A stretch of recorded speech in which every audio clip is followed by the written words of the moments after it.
ഈശോയിൽ സ്നേഹമുള്ളവരെ, ഒരു ഇക്വേഷൻ ഇങ്ങനെയാണ്. അതായത് ആഗ്രഹം പ്ലസ് അനുസരണം ഈസ് ഈക്വൽ ടു ദൈവാനുഗ്രഹം. ആഗ്രഹം പ്ലസ് അനുസരണം ഈസ് ഈക്വൽ ടു ദൈവാനുഗ്രഹം. നമ്മൾ കുടുംബത്തിൽ ഒന്നോർത്ത് നോക്കിയേ, അപ്പനും അമ്മയുടെ ആഗ്രഹം എന്താ? മക്കൾ നന്നായിട്ട് പഠിക്കണം എന്നാണ്. അപ്പോൾ അപ്പനമ്മയുടെ ആഗ്രഹമുണ്ട്, മക്കൾ നന്നായിട്ട് അനുസരിച്ച് കഴിഞ്ഞാൽ കുടുംബത്തിൽ ദൈവാനുഗ്രഹം. ഇപ്പം സഭയുടെ ആഗ്രഹം എന്താ? ഞായറാഴ്ചയൊക്കെ ആചരിക്കണം, ഭക്തിയോടെ കുർബാന അർപ്പിക്കണം, നല്ല ഭയഭക്തി ആദരവോടുകൂടെ. അതാണ് ദൈവത്തിൻ്റെ ആഗ്രഹം, സഭയുടെ ആഗ്രഹം. അതാ മക്കളെല്ലാം ദൈവാരാധനയിൽ ശ്രദ്ധയോടെ പങ്കുചേരണം. അപ്പോൾ നമ്മൾ മക്കൾ അനുസരിച്ചാലോ ദൈവാനുഗ്രഹം. ദൈവപിതാവിൻ്റെ ആഗ്രഹം എന്തായിരുന്നു? നമ്മൾ രക്ഷിക്കപ്പെടണമെന്നാണ്. അപ്പം പുത്രനോട് പറഞ്ഞു, പുത്ര നീ ഭൂമിയിലേക്ക് പോയി എൻ്റെ മക്കൾക്ക് വേണ്ടി നീ മരിക്കുമോ എന്ന് ചോദിച്ചു. പുത്രൻ ഞാൻ തയ്യാറാണെന്ന് പറഞ്ഞു. അങ്ങനെ പുത്രൻ ഭൂമിയിലേക്ക് വന്ന് അനുസരിച്ച് മരണത്തോളം, അത് കുരിശ് മരണത്തോളം അനുസരണയുള്ളവനായി തീർന്നു. ഫിലിപ്പിയർക്ക് എഴുതിയ ലേഖനം 2-ാം അധ്യായമാണത്. അതനുസരിച്ചുകൊണ്ട് നമുക്ക് അനുഗ്രഹമായി. ഈശോയുടെ മരണം നമുക്ക് അനുഗ്രഹമായി, ഈശോ അനുസരിച്ചത് നമുക്ക് അനുഗ്രഹമായി. അപ്പോൾ അതാണ് നമ്മൾ പിതാവായ ദൈവത്തിൻ്റെ ആഗ്രഹം. ഇന്നത്തെ സുവിശേഷത്തിൽ പലതവണ അത് പറയുന്നുണ്ട്. പിതാവായ ദൈവത്തിൻ്റെ ആഗ്രഹം അത് എന്താണെന്ന് പറയുന്നുണ്ട്. എൻ്റെ അടുക്കൽ വരുന്നവൻ ഞാൻ ഒരിക്കലും തള്ളിക്കളയുകയില്ല. ഞാൻ സ്വർഗത്തിൽ നിന്ന് ഇറങ്ങി വന്നിരിക്കുന്നത് എൻ്റെ ഇഷ്ടം നിറവേറ്റാനല്ല, എന്നെ അയച്ചവൻ്റെ ഇഷ്ടം നിറവേറ്റാനാണ്. അവിടുന്ന് എനിക്ക് നൽകിയവരിൽ ഒരുവനെ പോലും ഞാൻ നഷ്ടപ്പെടുത്താതെ അന്ത്യദിനത്തിൽ ഉയർപ്പിക്കണമെന്നതാണ് എന്നെ അയച്ചവൻ്റെ ഇഷ്ടം. പുത്രനെ കാണുകയും അവന് വിശ്വസിക്കുകയും ചെയ്യുന്നവൻ ആരോ അവന് നിത്യജീവൻ ഉണ്ടാകണമെന്നാണ് എൻ്റെ പിതാവിൻ്റെ ഇഷ്ടം. എൻ്റെ പിതാവിൻ്റെ ആഗ്രഹം നോക്കിക്കേ, പിതാവിൻ്റെ ആഗ്രഹം വളരെ വലുതാണ്. അപ്പം മക്കൾ അനുസരിക്കണം. നമ്മളിന്ന് വചനം വായിക്കുമ്പോൾ, ഈ വചനം ശ്രവിക്കുമ്പോൾ, യോഹന്നാൻ്റെ സുവിശേഷം 6-ാം അധ്യായം 35 മുതൽ 40 വരെയുള്ള വാക്യങ്ങൾ ശ്രവിക്കുമ്പോൾ പിതാവായ ദൈവത്തിൻ്റെ ആഗ്രഹം നമ്മൾ ഒത്തിരി തവണ കാണുകയാണ്. അത് നമ്മൾ അനുസരിച്ചാൽ നമുക്ക് അനുഗ്രഹമാണ്. യോഹന്നാൻ്റെ സുവിശേഷം തന്നെ 1-ാം അധ്യായം 12-ാം വാക്യം, തന്നെ സ്വീകരിച്ചവർക്കെല്ലാം, തൻ്റെ നാമത്തിൽ വിശ്വസിക്കുന്നവർക്കെല്ലാം ദൈവമക്കളാകാൻ കഴിവ് നൽകി.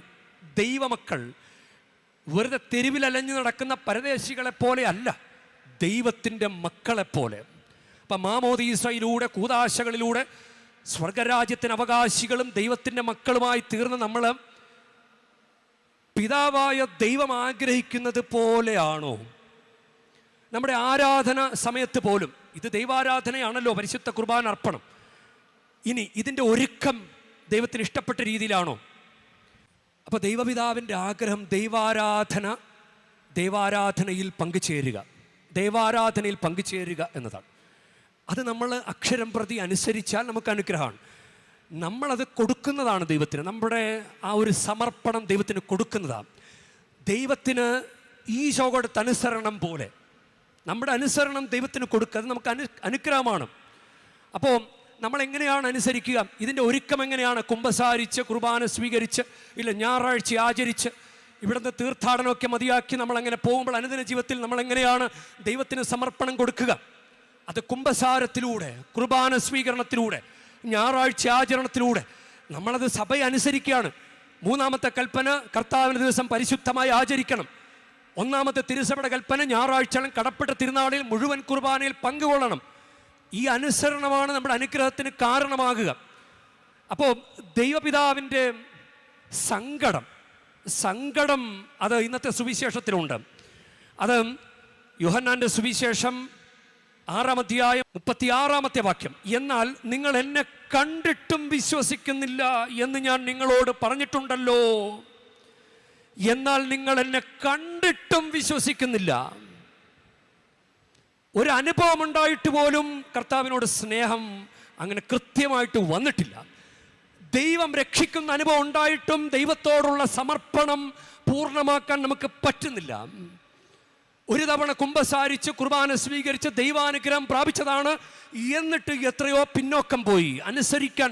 ഇതാണ് ദൈവത്തിൻ്റെ സങ്കടം. നിങ്ങൾ കണ്ടിട്ടും വിശ്വസിക്കുന്നില്ല. പള്ളിക്കകത്ത് വന്നിരുന്നിട്ടും പള്ളിക്കകത്ത് പെരുമാറേണ്ട രീതിയെക്കുറിച്ച് നമുക്കിപ്പോഴും ബോധ്യമായിട്ടില്ല. നമ്മളൊന്ന് സംസാരിക്കുകയോ നമ്മളൊന്ന് വീഡിയോ പിടിക്കുകയോ ചെയ്യുമ്പോൾ എത്ര പേർക്കാണ് നമ്മൾ ഉതപ്പുണ്ടാക്കുന്നത്. നല്ല ശ്രദ്ധയോടെ പങ്കുചേരുന്ന മറ്റൊരാൾക്ക് നമ്മളത് ഉതപ്പുണ്ടാക്കുന്നതല്ലേ? നമ്മൾ വളരെ ശ്രദ്ധിക്കേണ്ട കാര്യമാണ്. ഇതിന് ദൈവം പറയുന്നത് എല്ലാവർക്കും കിട്ടുകയില്ല എന്ന് പറയുന്നുണ്ട്. ഇന്നത്തെ വചനത്തിൽ എല്ലാവർക്കും കിട്ടുകയില്ല. പുത്രനെ കാണുകയും വിശ്വസിക്കുകയും ചെയ്യുന്നവർക്ക്, പുത്രനെ കാണുകയും വിശ്വസിക്കുകയും ചെയ്യുന്നവർക്കാണ് അനുഗ്രഹം. അല്ലെങ്കിൽ നമ്മൾ നമ്മുടെ ഇഷ്ടത്തിനനുസരിച്ച് ഓരോ കാര്യങ്ങൾ ചെയ്തു പോവുകയാണെങ്കിൽ അങ്ങനെ പോയിക്കൊണ്ടേയിരിക്കും. പക്ഷെ ഒന്നും നടക്കാൻ പോകുന്നില്ല. എന്തെങ്കിലുമൊക്കെ ജീവിതത്തിൽ നടക്കണമെങ്കിൽ ദൈവം നമ്മോട് കാണിച്ച ആ സമർപ്പണം അത് നമ്മൾ മനസ്സിലാക്കണം. ഇത് അബ്രഹാം ദൈവത്തെ അനുസരിച്ച് നിങ്ങൾക്കറിയാമല്ലോ, ഏകപുത്രൻ ഇസ്ഹാക്കിനെ വിട്ടുകൊടുത്തു. ഇത് രണ്ടു തരത്തിലും മനസ്സിലാക്കാം. ദൈവം തൻ്റെ പുത്രനെ നമുക്ക് വിട്ടുതന്നത് പോലെ അങ്ങനെ മനസ്സിലാക്കാം. അല്ലെങ്കിൽ അബ്രഹാം ദൈവത്തോട് കാണിച്ച അനുസരണം നോക്കിക്കേ, തൻ്റെ പുത്രനെ ബലി അത്രയും അനുസരിച്ചു. അത്രയും നമ്മളോട് ആവശ്യപ്പെട്ടിട്ടില്ലല്ലോ. മക്കളെ വിട്ടുകൊടുക്കാൻ ആവശ്യപ്പെട്ടോ? നിങ്ങൾ കർത്താവിന് വേണ്ടി ഇപ്പൊ മരിക്കണമെന്ന് പറഞ്ഞോ? പക്ഷെ ഒരു ശ്രദ്ധ, ദൈവാരാധന, കുംഭസാരം, കുർബാന സ്വീകരണം, ഞായറാഴ്ച ആചരണം, ഇത് പറ്റില്ലേ? ഇത് പറ്റാതെ പിന്നെ അനുഗ്രഹം ചോദിക്കാൻ എങ്ങനെ സാധിക്കും? ഒന്നും കൊടുക്കാതെ, ഒരു സമർപ്പണം പോലും കൊടുക്കാതെ ഇങ്ങോട്ട് വേണം, എനിക്ക് കല്യാണം നടക്കണം, കുഞ്ഞു വേണം, വീട് വേണം, ഭവനം, എല്ലാം വേണം. പക്ഷെ ഒന്നും കൊടുക്കാൻ എൻ്റെ സമർപ്പണം, എൻ്റെ സ്നേഹം, എൻ്റെ ആരാധനയിലുള്ള സജീവ പങ്കാളിത്തം ഇത് കൊടുക്കാൻ പറ്റാത്തത് എന്താ? അതാണ്. അപ്പോൾ ഇവിടെയാണ് തീരുമാനം. അത് 2 കൊരിന്തോസ് 5:21 നാം എല്ലാവരും ദൈവത്തിൻ്റെ നീതിയാകേണ്ടതിന് പാപമറിയാത്ത യേശുവിനെ ദൈവം പാപമാക്കി. ഒന്നോർത്ത് വയ്ക്കേ, പാവപ്പെട്ട ഈശോയെ നമുക്ക് വേണ്ടി വിട്ടുതന്നു. ഈശോ എന്ത് തെറ്റ് ചെയ്തു? പാവപ്പെട്ട ഈശോയെ നമുക്ക് വേണ്ടി മരിക്കാൻ, അതായത് നമുക്ക് കൃപ തരാൻ ഈശോയെ മരിക്കാൻ വിട്ടുകൊടുത്തു. അതാണ് പിതാവിൻ്റെ സ്നേഹം. നമുക്കറിയാമല്ലോ, യോഹന്നാന്റെ സുവിശേഷം 3-ാം അധ്യായം 16-ാമത്തെ വാക്യം അത് കാച്ചിക്കുറിക്ക് ദൈവത്തിൻ്റെ പ്രവൃത്തിയെ പറയുന്നതാണ്. അവനിൽ വിശ്വസിക്കുന്ന ഏവനും നശിച്ചു പോകാതെ നിത്യജീവൻ പ്രാപിക്കുന്നതിന് വേണ്ടി തൻ്റെ ഏകജാതനെ നൽകാൻ തക്കവിധം ദൈവം ലോകത്തെ അത്രമാത്രം സ്നേഹിച്ചു. അപ്പം പ്രസാദപരം, നമ്മൾ ഈ കുർബാന വഴി നമുക്ക് എന്താ കിട്ടുന്നത്? കണ്ണുകൊണ്ട് കാണാൻ പറ്റാത്ത കൃപകളല്ലേ പ്രസാദപരം. കണ്ണുകൊണ്ട് കാണാൻ പറ്റുകയില്ല. അത് തരാൻ വേണ്ടിയിട്ടാണ്. ഒന്നോർത്ത് നോക്കിയാൽ, നിങ്ങളുടെ മക്കൾ നിങ്ങൾ സ്കൂളിൽ പഠിക്കാൻ വിട്ടു, നല്ല സ്കൂൾ ബാഗും പുസ്തകവും യൂണിഫോം എല്ലാം വാങ്ങിച്ചു കൊടുത്തു. മക്കൾ പഠിക്കുന്നില്ലെന്ന് കരുതുക. പിന്നെ എന്തിനാണ് സ്കൂൾ ബാഗ്? പിന്നെന്തിനാണ് പുസ്തകം? പിന്നെന്തിനാണ് യൂണിഫോം? എന്തിനാ? പഠിക്കാൻ പോകുന്നില്ലെങ്കിൽ പിന്നെ എന്തിനാ? കർത്താവിന് വേണ്ടി തീരുമാനിക്കാത്ത പ്രിയ ദൈവവൈതലൻ, നിനക്ക് എന്തിനാണ് ദൈവത്തിന്റെ കൃപ?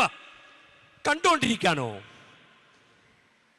കുംഭസാരത്തിലൂടെ കിട്ടുന്ന കൃപ നീ കുംഭസാരത്തിലൂടെ കർത്താവിന് വേണ്ടി തീരുമാനിക്കാതെ നിനക്ക് എന്തിനാണ് കൃപ? പെന്തക്കോസ്ത തിരുനാളിന് വേണ്ടി ഒരുങ്ങുകയാണ് നീ. കത്തോലിക്ക വിശ്വാസം, കർത്താവിന്റെ ഉദ്ധാനത്തിന് സാക്ഷിയായി ജീവിക്കേണ്ട നീ, നിനക്കൊരു ദൈവാരാധനയിൽ പോലും സജീവമായി പങ്കെടുക്കാൻ അറിയുന്നില്ലെങ്കിൽ നിനക്ക് പിന്നെ എന്തിനാണ് പരിശുദ്ധാത്മാവ്?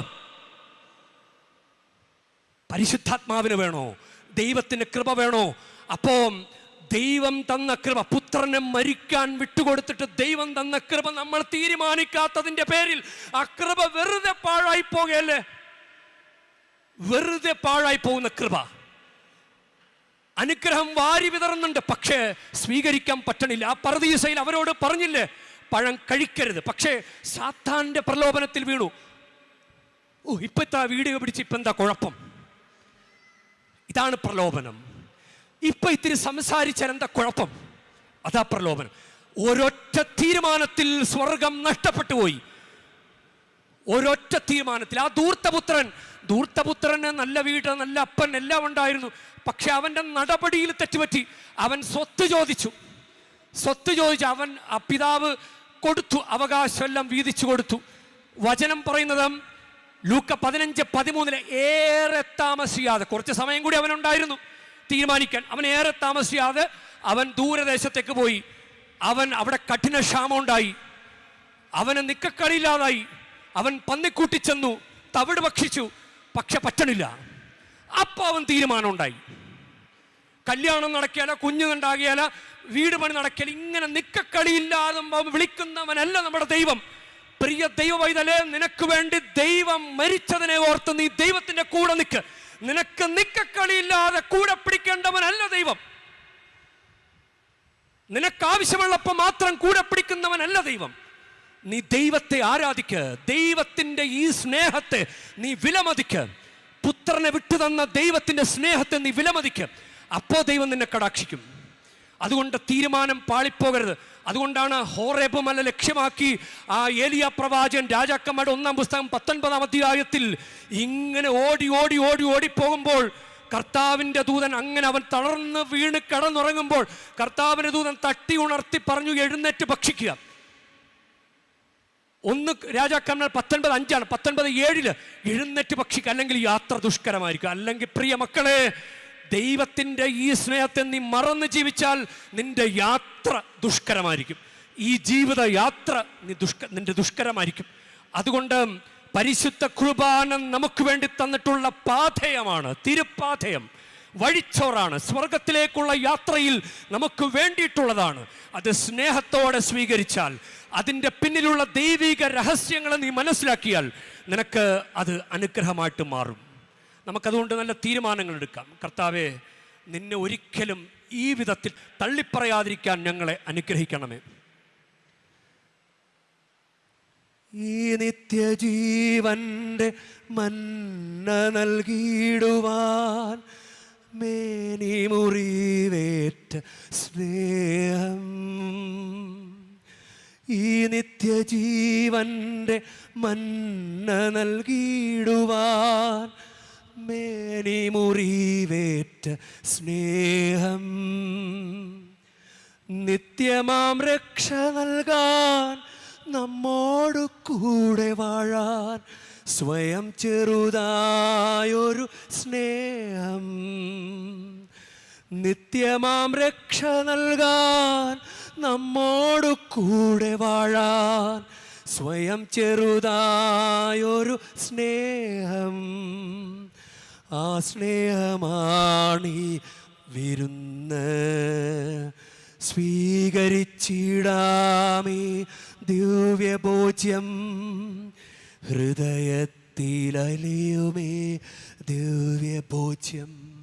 പരിശുദ്ധമ്മേ, കുർബാനയുടെ അമ്മേ, ഈ രഹസ്യങ്ങളെല്ലാം മനസ്സിലാക്കി പിതാവിൻ്റെ പദ്ധതിയോട് ഇതാ കർത്താവിൻ്റെ ദാസി നിൻ്റെ വാക്കിന് നിറവേറട്ടെ എന്ന് പറഞ്ഞ കുരിശിൻ്റെ ചുവട് വരെ നടന്ന ആ കുരിശ് മരണത്തെ ആരാധിച്ച പരിശുദ്ധമ്മേ, ഈ രഹസ്യങ്ങളെ ഹൃദയത്തിൽ മനസ്സിലാക്കാൻ ഞങ്ങൾക്ക് കൃപ നൽകണമേ.